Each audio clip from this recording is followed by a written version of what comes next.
What up, Buttercup? This is Caleb Jones, and this is the Alpha Male 2.0 podcast. Coming at you once a week from now, Dubai. I'm going to be in Dubai now for this is my new home. I moved here if you didn't know. I'm going to be here 6, 7, 8 months out of the year at least. And since moving to Dubai and announcing it about a week or so ago, I have been, as you might imagine, been flooded with questions from my audience about things like 5 flags and internationalizing your lifestyle and moving out of your country. And there is a point of confusion that I see a lot of people experience. Matter of fact, I myself experienced this confusion. And so in this podcast, I'm going to help you clarify your long-term or mid-term, or if you're very lucky and you're smart, short-term plans to either internationalize a little bit or dip your toe into an international lifestyle, or best case scenario, move out of your collapsing Western country if you live in a collapsing Western country. And when I say collapsing Western country, as always, I mean the collapsing trifecta, the collapsing USA, cuckoo Canada, and suicidal Europe, those 3.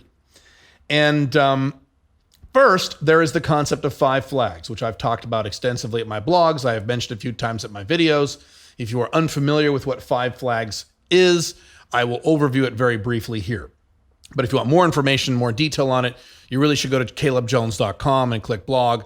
And there's a bunch of articles that get into much more detail about this than I will overview quickly in this podcast. But 5 flags is Alpha Male 2.0 on steroids. It is the top level of the video game. It is internationalizing your lifestyle, again, on steroids. It is not for most men. Matter of fact, only higher income men can actually make it work in a way where it makes sense because it's complicated and time consuming and expensive. But basically what it is where you spread out your life into 5 different countries or 5 different groups of countries instead of having it all in one country.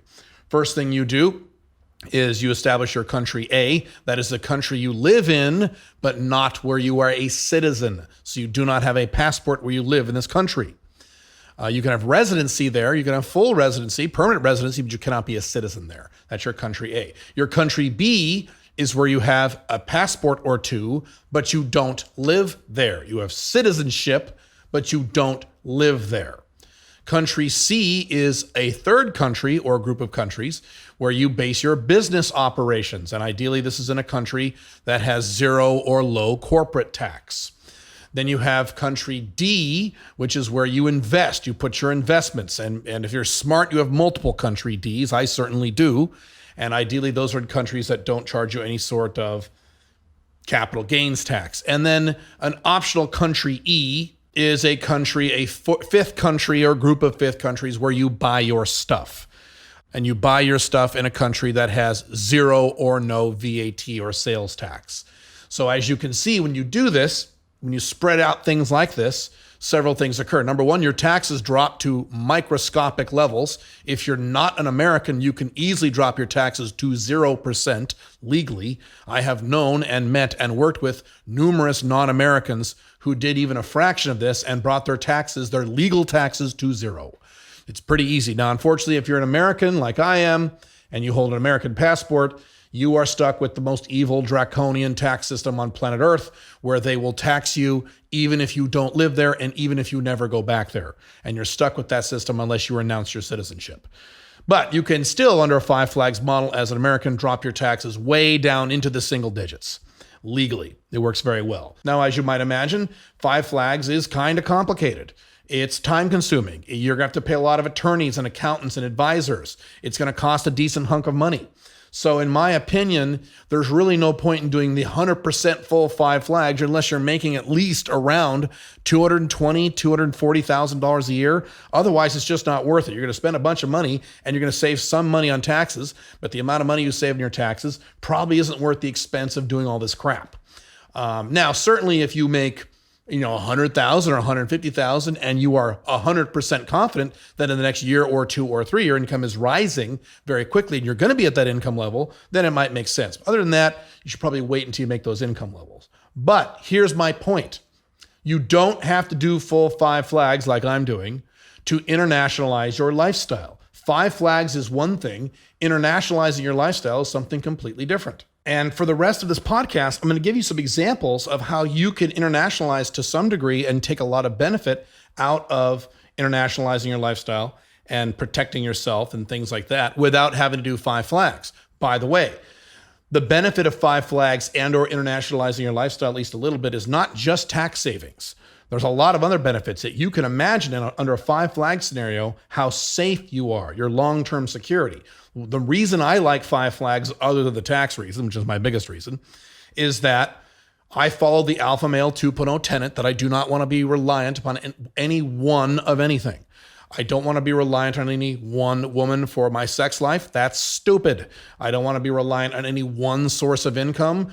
Since the 90s, we do not live in an economy where that's a smart idea anymore long term. So that's also stupid. And I don't want to rely long term on any one country for my livelihood, my lifestyle, my income, everything. If you think about it, if you're not doing any of this stuff and you just live in your country and work in your country and spend most of your time in your country, you are 100% reliant on that country to do everything right for the rest of your life. Your income, your financial well-being, your investments, your society, your culture, you're reliant on all these things for all of your needs. Doesn't that sound a little odd? Doesn't that sound a little dangerous to you? Because it would terrify me. I would hate that if I was completely reliant upon the United States for all of my sex life, all of my income, all of my investments, all of my entertainment, all of my social needs, all of my cultural needs, everything I could possibly want. I would be extremely nervous. Not to say that America is bad at all those things, or even some of those things. I just don't want to rely on any one country, especially a country like the United States, which is in a slow state of collapse right now. Fuck that noise. No thanks. But even if I was living in a country that was slowly on the rise, like Dubai, Dubai's having some trouble right now, but long term it's on the rise because it's in a perfect spot for international trade. It's going to benefit greatly from China's Belt and Road project and so on and so forth. But anyway, even if I was living in a country that was rising, I still wouldn't want to rely 100% on that country. I would want to spread the risk out a little bit. So 5 flags does that, but you don't need to do 100% 5 flags to do things like that. Here's something very simple. Start traveling more. Just start traveling internationally more. But Caleb, it's a hassle because of COVID. Yes, it's a little more of a hassle, but I'll be honest with you, international travel is always a hassle. It's been a hassle since 9/11, and that was 20 fucking years ago. So anyone complaining that COVID has now made international travel a hassle, that's really not true. It's always been a hassle, and it's still a hassle. It's not like it's 87% more hassle because of COVID. That's just not accurate. It's just a hassle. And yeah, that's just the way of the world. International travel is a hassle. But once you're there, who cares? Start traveling. Write out 2 or 3 countries. Do some research online and figure out maybe 2 or 3 countries that you're interested in and go visit those countries and stay there for at least a week. By the way, that should be a rule of thumb for you. When you visit a new country with interest of moving there or spending more time there or banking there or maybe starting a business there or even having sex with women there, whatever your goal is, whatever floats your boat, whatever turns you on, you should stay there for at least a week. Staying at a new country for 2 or 3 days is a huge waste of time. I love these Americans who have these big giant European trips and they spend like 2 days in this city and 1 day in this city and 2 days in that country and 3 days in that country and 1 day in that country. God, not only is it exhausting, but it's stupid. You don't get really experience a place if you're there for 2 or 3 days. It's ridiculous. Pick a city in a country and spend a week there, a real week, which means you arrive there and you have 7 full days or at least 6 full days to experience it. You don't count the travel days. That's important. And that's one of my rules when I started traveling internationally many, many years ago. And if you've read my blog and my travel articles, my blog over the last 10 years, you'll notice I do that. Whenever I go to a new city, I spend a week there, at least a week, longer if I can, to really get to know that city as best as I can. And if I like the city, I'll go back and spend more weeks there. That's how I determined I like Dubai, but I like a lot of places. I love Paraguay. I love Hong Kong. I love Shanghai. I love Panama City. I love a lot of places, and I've spent multi-week trips in these places many times. But that would be step 1. Another step you could take is just open a bank account in that city. Just open a bank account there. Open a normal personal bank account. Now, unfortunately, again, if you're an American, it sucks being an American, but if you're an American, there is a law called FATCA, where the big bad American empire forces all banks doing business with Americans anywhere on the planet Earth to do a bunch of reporting back to the United States. And as a reaction, a lot of foreign banks just don't work with Americans anymore. As soon as you say you're an American, they go, sorry, I can't help you, FATCA. But if you're not an American, you won't have that problem. You can open a bank account relatively easily in most normal countries. Just bring your passport and all of your other information and open a bank account. Now, if you're an American, there are still lots of countries that will open bank accounts for you. Sometimes it's difficult, sometimes it's not, but that's some of the research you could do before you go. But just opening a bank account in a foreign country will make you feel really good. It'll make you feel like an international player, an international business owner, or an international financial guy. Just that's a very nice feeling. I remember the first time I did that. It was really fun. It was just a really good feeling to know that I had money in another country. Today, I have bank accounts literally all over the planet. I have a large spreadsheet of multiple bank accounts in cities all over the world, countries all over the world, bank account numbers and balances and all kinds of good stuff in different currencies sometimes. And usually I have American dollars in these banks, but if you want to get really creative and really risky, or if you want to do some more research, you can own foreign currencies as well. That's probably a more advanced step. But I'm talking here about first steps to basically internationalize your lifestyle and do things without actually going full bore 5 flags. Now, here's another thing you can do that most human beings or most men have never done. Have sex with women or a woman in another country. Most men have never done this. Most men will live their entire lives and never have sex with a woman outside of their borders of their own country. Isn't that sad? What a sad thing. Now, here's the deal on this. There are lots of guys in the red pill, or more specifically, the pickup artist world. I'm not going to name names. Many of you know who these people are, who basically travel the world and spend time abroad for that purpose. The specific purpose, or the primary purpose they do that, is to have sex with women. Particularly Western guys. Western guys, at least historically, have had a little more status in non-Western countries. So at least historically, in many countries, it's easier to get laid for Western guys than Western guys can get laid in their own countries. That is not quite as much of the case as it used to be, but that is still the case. And what I'm saying here is that I have never done this. I have never traveled just to get laid. I have literally never done that. As you know, if you follow my content, certainly if you follow my content for a long time, I have had no problem whatsoever getting laid with lots of super attractive women in the United States where I live or used to live as an American. It didn't make any sense for me to fly to Ukraine and have sex with hot Ukrainian chicks when I was already having sex with hot American chicks. Now, that being said, while I travel to other countries, I will partake. So if I'm spending a week or two in a new city, in a new country, in some faraway land from the United States, or in this case, Dubai, yes, I will go there and I will enjoy myself. Not every time I travel, but usually. And it's really nice. It's a really good thing, especially those South American women. And you guys who have had sex with South American women can relate to this. It's an entirely different experience. It is sex on a completely different level when you have sex with South American women. So my goodness. And that doesn't mean they have to have dark skin. When you get to South America, countries like Argentina, Paraguay, a little bit of Chile, they have white skin. They have South American or Hispanic features, but they have white skin. So it really doesn't matter what the color of the skin is, but my goodness, you want a wonderful sexual experience, go to Argentina, go to Brazil, go to Colombia. Hell to the yes. Now, it's not just South America. A lot of guys like Asian women. I have heard Western men complain that there aren't enough Asian women in their cities, which I think is a dumb complaint. But whatever, great. Go to Southeast Asia. I have said before, and I'll say it again, the easiest place to get laid for the typical white beta male, not even white beta male, Western beta male, even if you're not Western, frankly. I've had Indian guys do this. So I'll just say any beta male with no game, the easiest place on earth to get laid is the Philippines.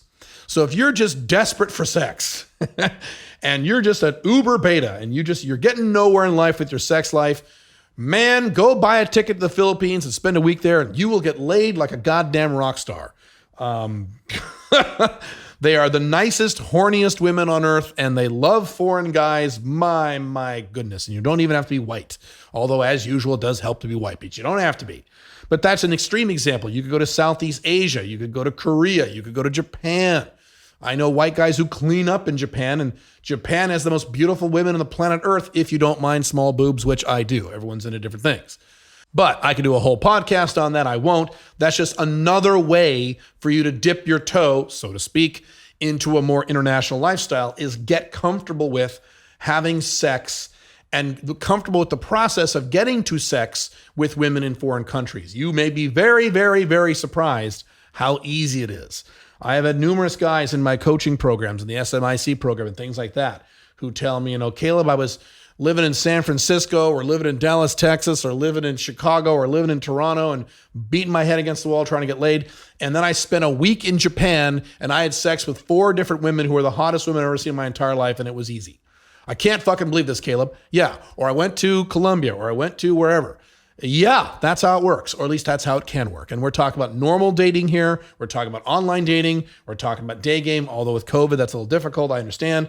And certainly we're talking about sugar daddy game. And whatever floats your boat, whatever game style you like, do that. Do it at least once. You might like it. I still remember the first time I did it. I'm like, wow, this is really fun. This is really good. Now again, for me, at my age, at my evolution, sex is not the reason I travel internationally. I travel for business reasons, expansion reasons, 5 flags reasons, tax reasons. I don't fly to other countries for sex reasons. But like I said, while I'm there, hey, why not? So it's another thing you can do. Once you get comfortable dipping your toe in one of these areas, if you set up a bank or just spend more time in a country or what have you, or whatever you're going to do, once you get comfortable and you find a place that you like, because you will. You visit, I'll promise you something. In most cases, unless you're very, very anal, if you spend 1 week in 3 countries outside of your current country, the odds are good, in my experience, both my personal experience and my anecdotal experience with other people. The odds are good that you're going to find at least one country you really like. Just doing that. It's not like you have to visit 14 countries to find one you like. That's usually not how it works. Because usually you'll be interested in a country enough to want to go there. So the odds are decent you'll like that country. Most countries, and I'll be honest about this. This is true in my history. Most countries that I have targeted to go visit because I was interested in that country, it looked very interesting, I ended up liking a lot. It's unusual that I really wanted to visit a new country and I went there and spent a week there and said, oh, this sucks. It's happened, but it's unusual. So that's what I'm saying. If you just do this with 3 countries, you might not even need 3, but if you do it 3 countries, you'll find one you really like. The next phase, and this is not 5 flags. We're nowhere near 5 flags at any of these points. This is how any normal guy can get started at any income level. Once you're there, you could research how to get residency in that country. Not citizenship, that's complicated.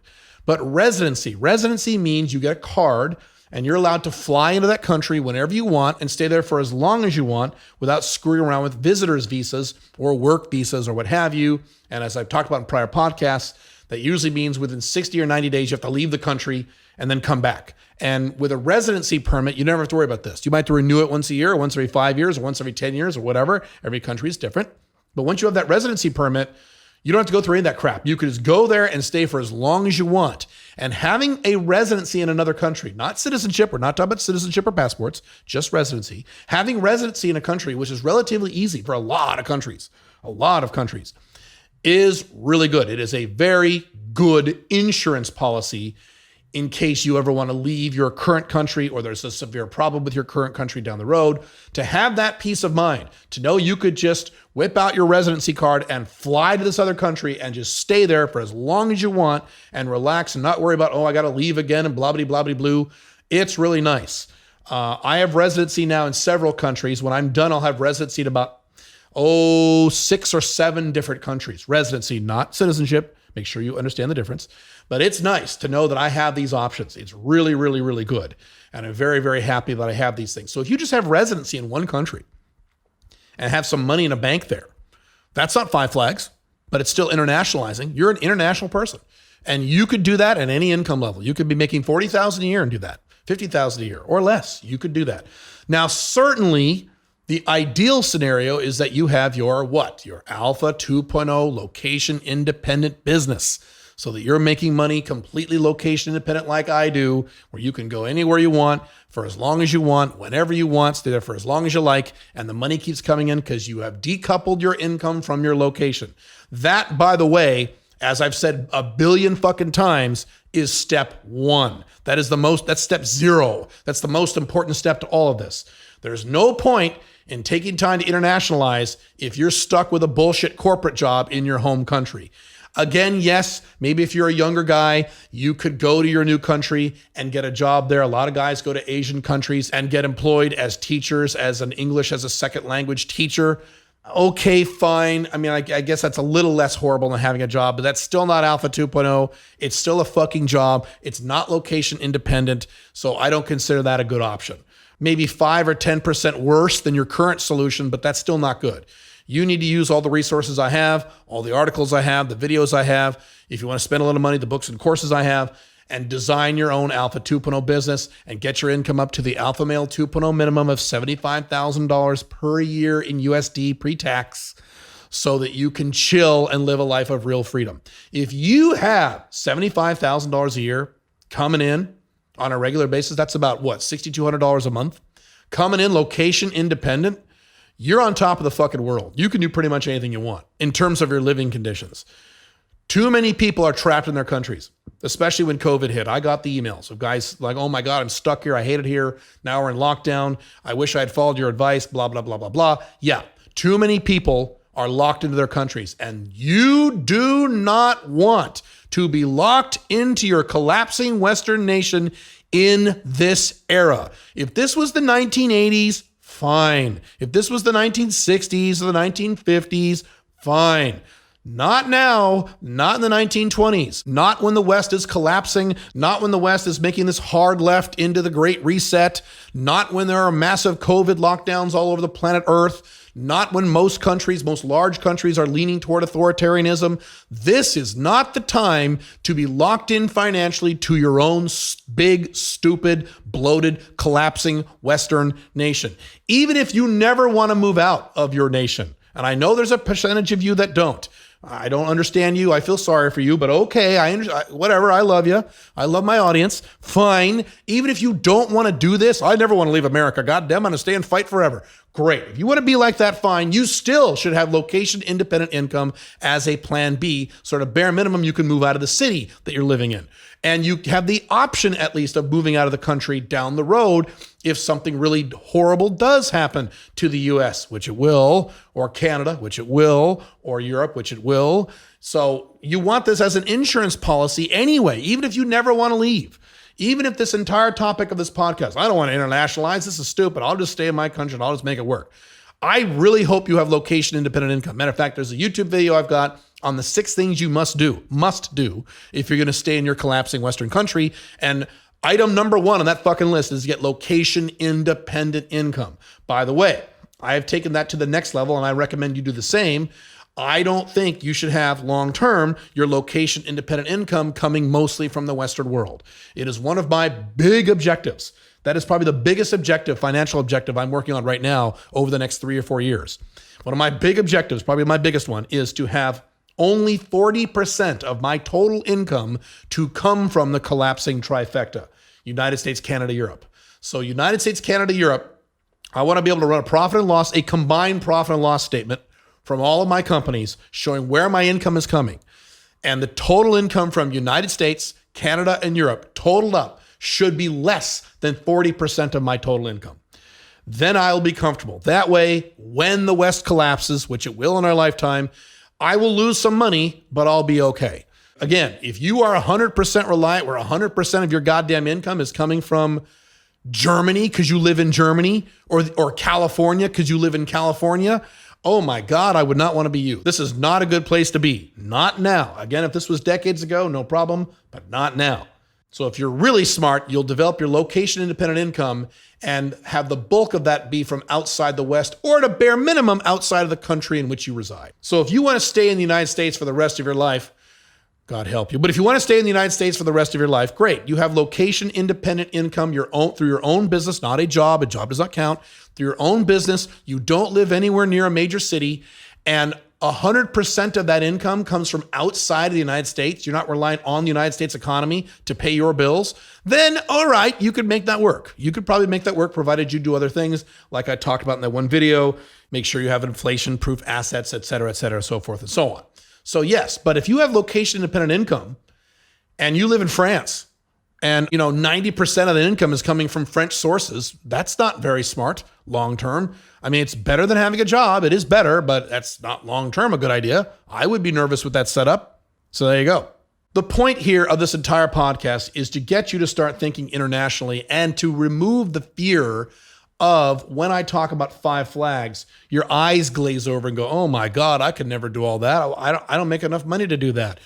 You don't need to do 5 flags to protect yourself internationally, to diversify your lifestyle. I've given you 3 or 4 very, very, very simple things you can do that are doable at just about every income level that are nowhere near 5 flags. Please think about that and start doing those things if you haven't thought about it before. Now, one last thing.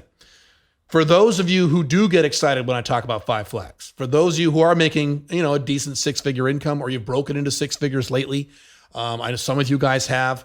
A lot of guys have made a lot of money from COVID. A lot of you online guys, a lot of you cryptocurrency guys, and now you've got real money and you're starting to make real money for the first time in your life. You want to do 5 flags. 5 flags is something you want to do. Double or triple that if you live in the Western world. And so I have many more resources coming this year to help you do that. And that is a strong suggestion from me. So if you are earning at least $100,000 or $200,000 a year, or you're getting into those ranges quickly, 5 flags should be something that you start seriously looking at right now. And the reason for that is, and I hate to say this, and it bothers me to say it, but it's true, 5 flags gets harder every year.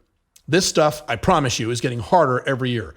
Every country on earth, with a few exceptions, is cracking down more on residencies, passports, permits, foreigners moving into the country, things like that. 5 flags is going to be much harder in a few years than it is today. It is much harder today than it was 5 years ago.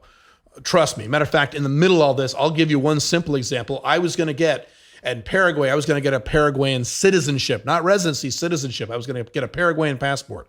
Right in the middle of the legal process I was working on about 2 years ago, their Supreme Court ruled that suddenly you had to live in Paraguay for 9 months out of the year for a minimum of 3 years to get a passport. Whereas before, you could just visit there once a year and you could actually get a passport. So many people started doing this and joining this passport program that the government started cracking down on this stuff. This happened right in the middle of me working on this. That's the kind of stuff that happens with this 5 flag stuff. So if you have any interest in 5 flags or internationalizing your lifestyle, don't wait. This stuff is going to get harder as time goes on for numerous reasons.